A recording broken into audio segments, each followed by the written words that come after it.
بسم اللہ الرحمن الرحیم الحمد للہ الذی بیدہ تصریف الاحوال وتخفیف الاسقال والصلاة والسلام علی سید العادین الی محاسن الافعال اما بعد فاعوذ باللہ من الشیطان الرجیم بسم اللہ الرحمن الرحیم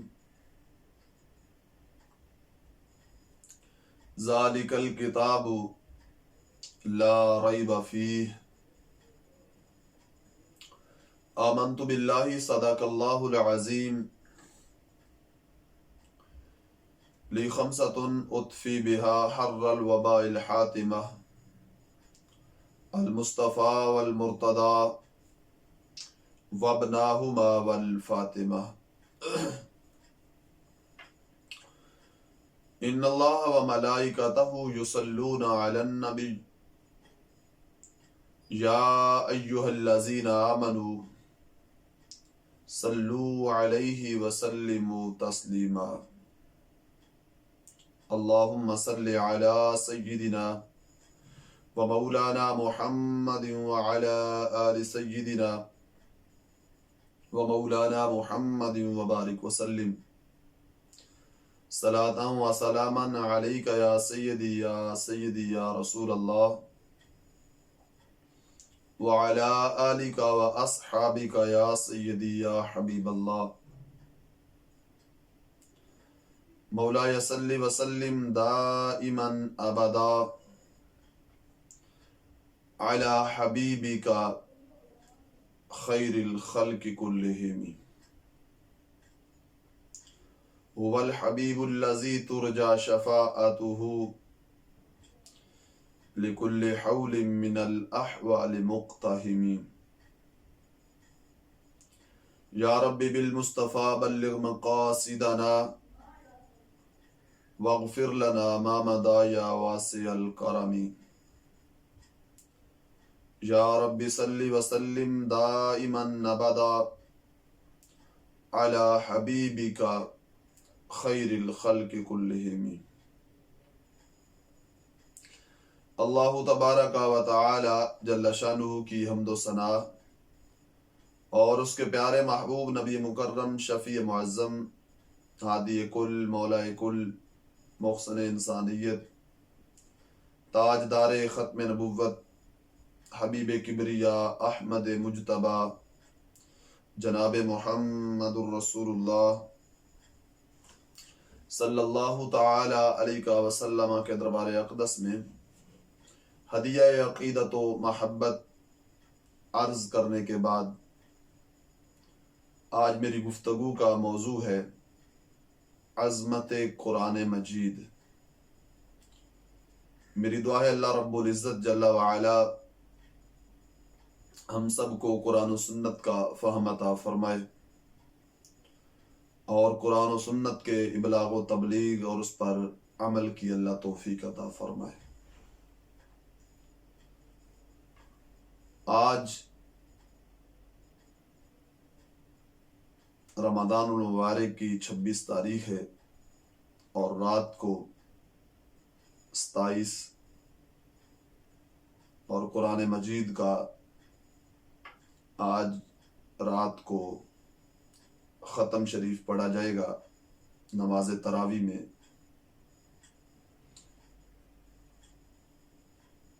27 رمضان المبارک کی جو عظمت ہے روز روشن کی طرح واضح ہے۔ اسی رات کو قرآن مجید نازل ہوا۔ یہی وہ رات ہے جس کو اللہ رب العزت جل جلالہ نے 1000 مہینوں سے افضل قرار دیا۔ اس رات کو اللہ رب العزت جل جلالہ کی رحمت وافر مقدار میں اور بلا حساب مغفرت اللہ رب العزت فرماتا ہے، گنہگاروں کی بخشش ہوتی ہے۔ یہی وہ رات ہے جس رات میں عبادت کرنے سے خالق کائنات جل جلالہ گناہوں کو معاف فرما دیتا ہے، اور اسی رات اللہ رب العزت جل جلالہ سے جو کچھ مانگا جاتا ہے خالق کائنات جل جلالہ عطائیں فرماتا ہے۔ مانگنے والا ما لم یسأل حرام، حرام نہ مانگے، حلال، جائز، طیب، جو بھی جتنا بھی اللہ رب العزت جل جلالہ سے مانگتا ہے، اس رات کو خالق کائنات جھولیوں کو بھرپور فرماتا ہے۔ قرآن مجید برہان رشید میں اس رات کا تذکرہ موجود ہے۔ احادیث طیبہ کے اندر اس رات کے قیام کو جو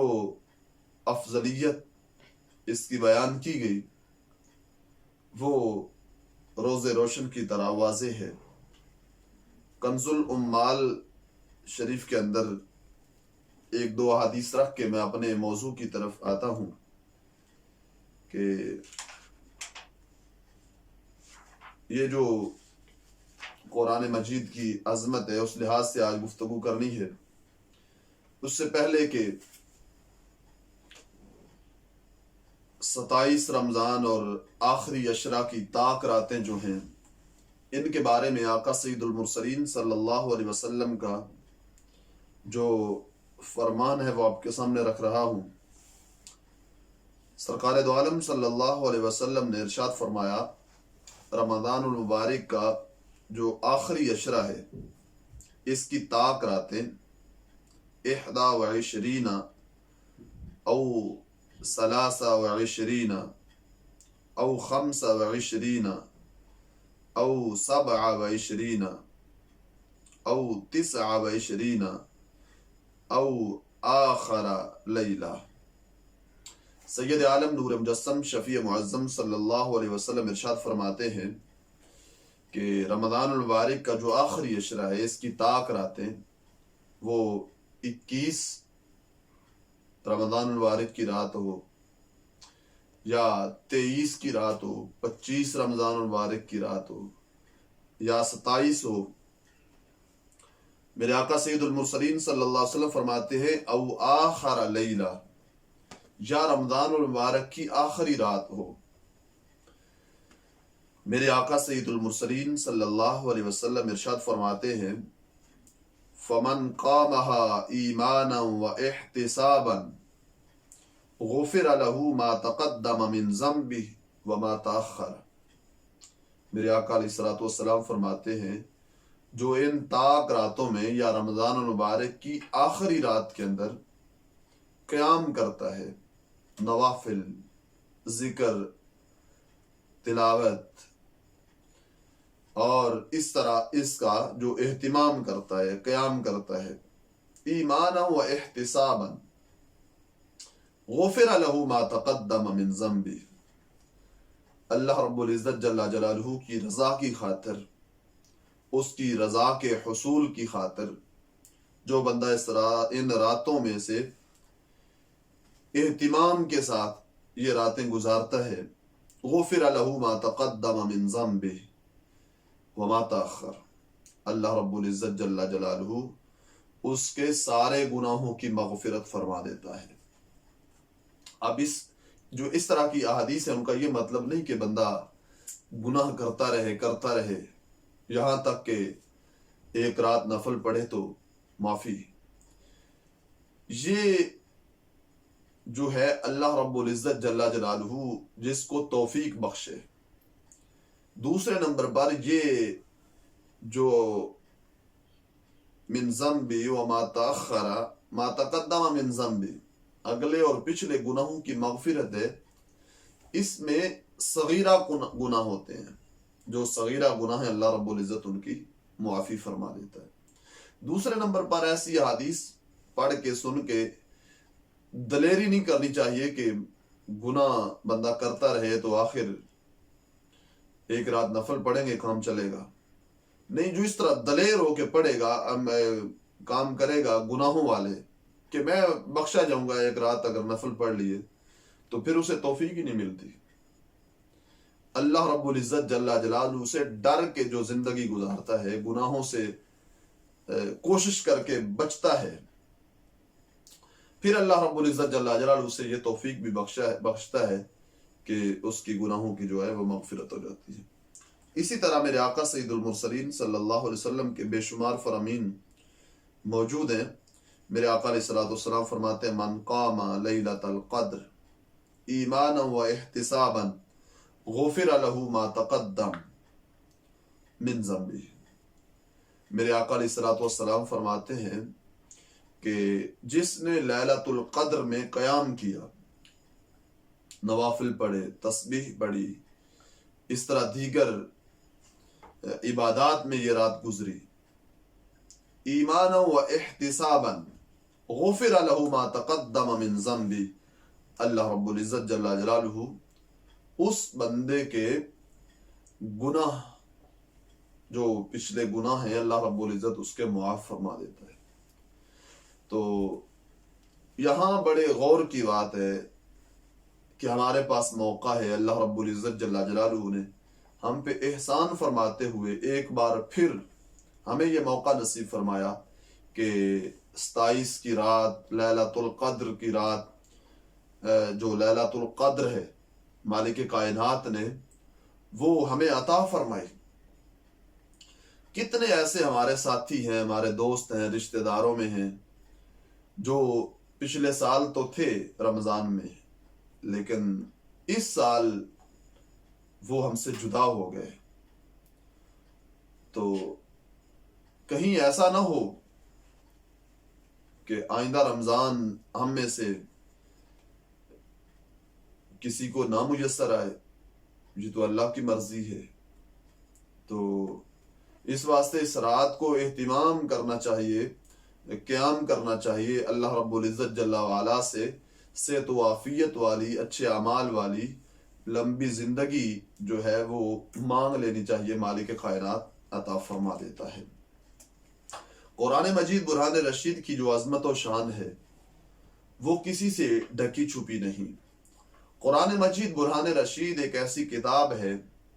جس میں شک کی گنجائش ہی نہیں ہے۔ آپ دیگر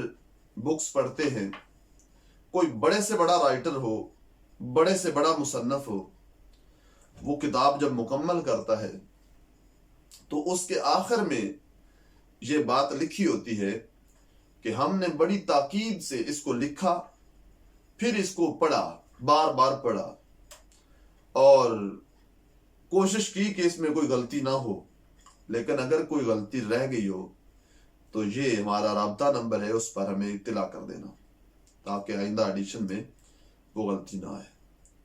دیگر آپ جتنی بھی کتابیں پڑھتے ہیں تو ان کے آخر میں لکھا ہوتا ہے۔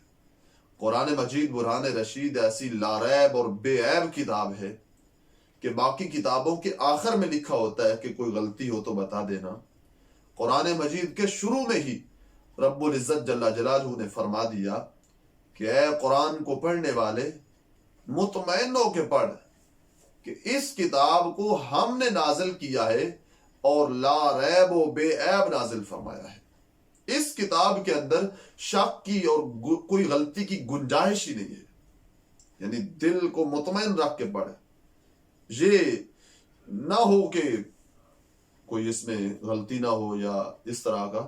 اللہ رب العزت جل جلالہ نے پہلے ہی شروع میں ہی فرما دیا کہ اے قرآن کے پڑھنے والے تو مطمئن ہو کے پڑھتا جا، کیونکہ اس قرآن مجید کے اندر کوئی شک اور کوئی غلطی اس طرح کا کوئی عیب نہیں ہے۔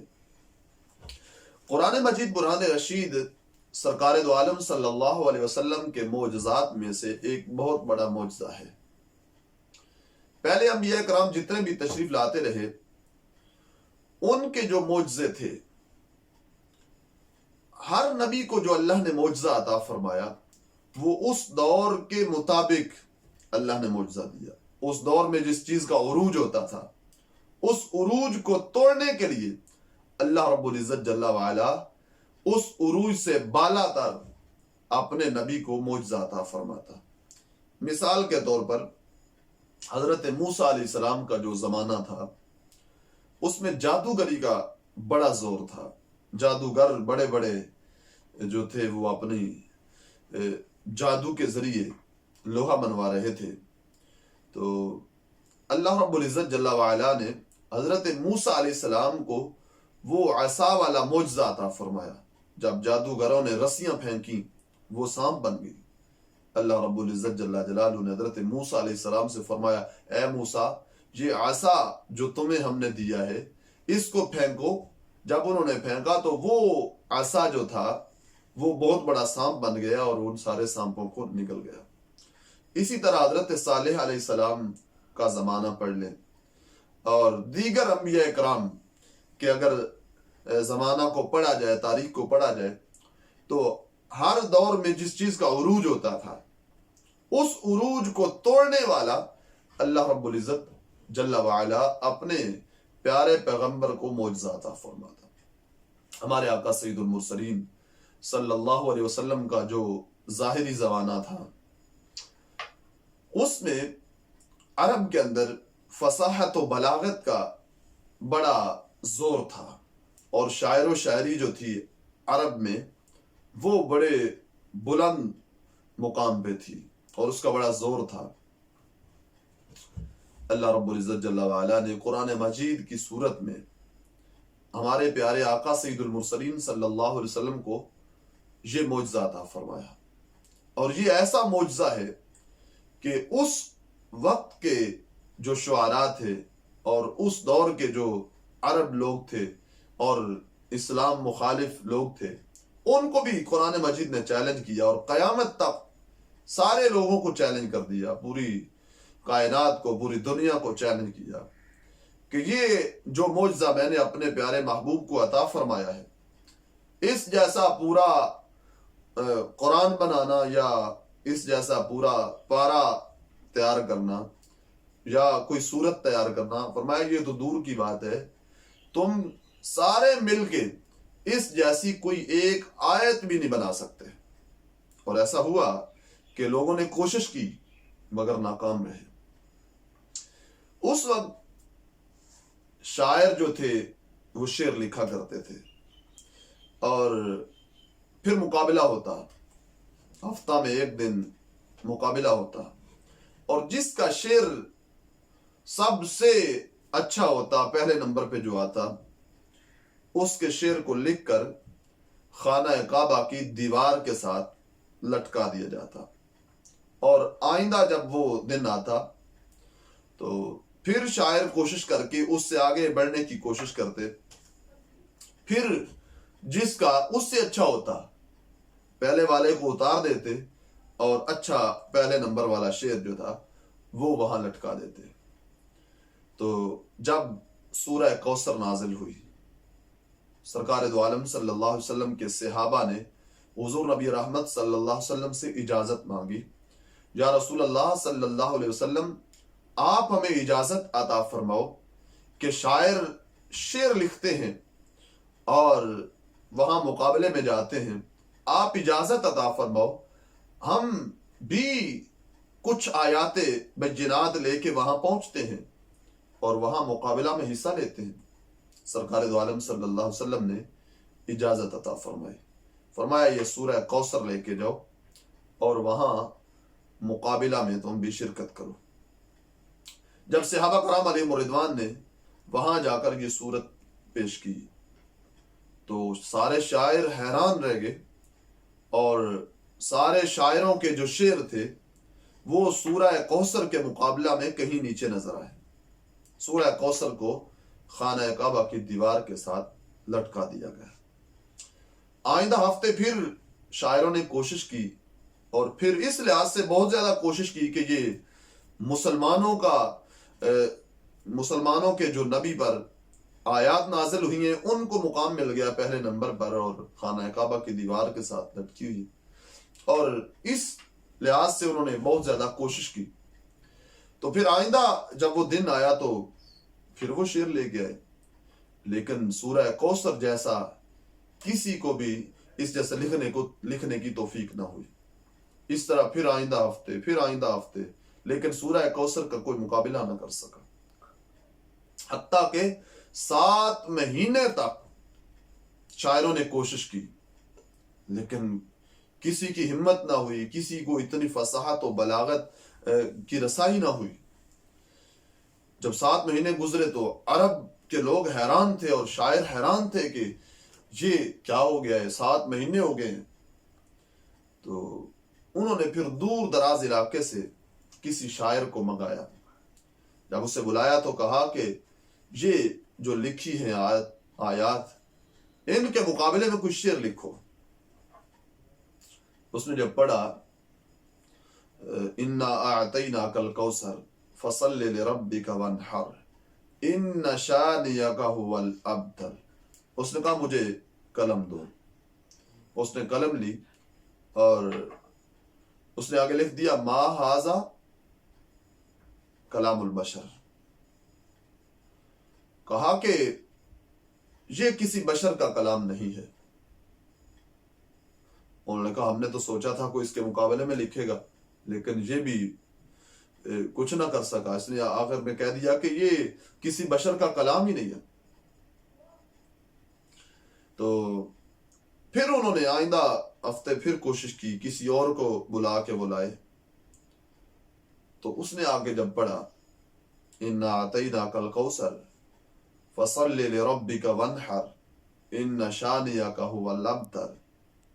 اگلے جو جملے تھے جب اس نے یہ پڑھے ولیکن ما ھذا کلام البشر، کہ یہ کسی بشر کا کلام نہیں، اس نے کہا مجھے بھی وہ قلم دو۔ اس نے قلم لی اور نیچے والا جو مصرع تھا اس پہ لائن کھینچ دی، آگے لکھ دیا ولیکن ھذا کلام البشر، کہا جو پہلی 3 آیتیں ہیں یہ کسی بشر کا کلام نہیں، جو آگے لکھا ہوا ہے یہ کسی بشر نے لکھا ہے۔ تو اس لحاظ سے پھر اس قرآن کا اس وقت کی بھی کوئی مقابلہ نہ کر سکا، اور آج بھی اس کا کوئی مقابل نہیں ہے، اور قیامت تک کوئی ایسا پیدا بھی نہیں ہونے والا جو اس قرآن کا مقابلہ کر سکے۔ اللہ رب العزت جل وعلا نے یہ ہم پہ احسان فرماتے ہوئے آقا سید المرسلین صلی اللہ علیہ وسلم کے توسل سے ہمیں یہ معجزہ عطا فرمایا، ہمیں یہ قرآن مجید کی صورت میں یہ ایک لا ریب کتاب عطا فرمائی۔ سرکار دو عالم صلی اللہ علیہ وسلم کا یہ بڑے معجزات میں سے ایک معجزہ ہے، اور اس کو پڑھنے والا کس مقام پہ پہنچتا ہے؟ اس کی تلاوت جہاں ہوتی ہے، اس کو جہاں پڑھا جاتا ہے، پڑھایا جاتا ہے۔ آج لوگ سکون کی تلاش میں ہوتے ہیں کہ سکون ملے، ہر بندہ ٹینشن میں ہے، ہر بندہ پریشانی میں ہے، کوئی کسی شعبے میں ہے، پوچھو گے تو بڑی بڑی سنا دے گا کہ اس مسئلہ میں پریشان ہوں، رات کو نیند نہیں آتی، سکون کی گولیاں لوگ کھاتے ہیں۔ میں ایک نسخہ دینے لگا ہوں، سکون کی گولیاں آج کے بعد کھانی نہیں پڑے گی۔ سرکار دو عالم صلی اللہ علیہ وسلم کا فرمان جو صحیح مسلم میں اور دیگر کے ماخذ میں ہے، میرے آقا سید المرسلین صلی اللہ علیہ وسلم ارشاد فرماتے ہیں کہ جب اللہ کے گھروں میں سے کسی گھر میں قرآن پڑھا جاتا ہے، قرآن پڑھایا جاتا ہے، وَيَتَدَارَسُونَهُ، اور اس کا دور ہوتا ہے، قرآن سمجھا جاتا ہے، سمجھایا جاتا ہے، تو وہاں کیا ہوتا ہے؟ اللہ رب العزت جل جلالہ وہاں پر بیٹھنے والوں کو 4 انعامات عطا فرماتا ہے، 4 بڑے انعام۔ نازلت علیہم السکینہ وغشیتہم الرحمہ وخفتہم الملائکہ وذکرہم اللہ فی من عندہ۔ میرے آقا سید المرسلین صلی اللہ علیہ وسلم فرماتے ہیں نازلت علیہم السکینہ، وہاں پہ جو بیٹھے ہوتے ہیں لوگ، جہاں قرآن پڑھا جاتا ہے، قرآن پڑھایا جاتا ہے، قرآن سمجھا جاتا ہے، قرآن سمجھایا جاتا ہے، وہاں پہ بیٹھنے والوں کے دلوں پر اللہ سکون کو نازل فرماتا ہے۔ نازلت علیہم السکینہ، لوگ گولیوں میں سکون تلاش کرتے ہیں، اللہ رب العزت کے پیارے محبوب علیہ الصلوۃ والسلام فرماتے ہیں کہ خالق کائنات نے سکون قرآن مجید کی تلاوت میں رکھ دیا ہے۔ جو سکون چاہتا ہو وہاں بیٹھے جا کے، جہاں قرآن پڑھا جا رہا ہے، پڑھایا جا رہا ہے، وہاں قرآن پڑھنا شروع کر دے، قرآن پڑھانا شروع کر دے، قرآن سمجھنا شروع کر دے، قرآن سننا شروع کر دے، خالق کائنات جل جلالہ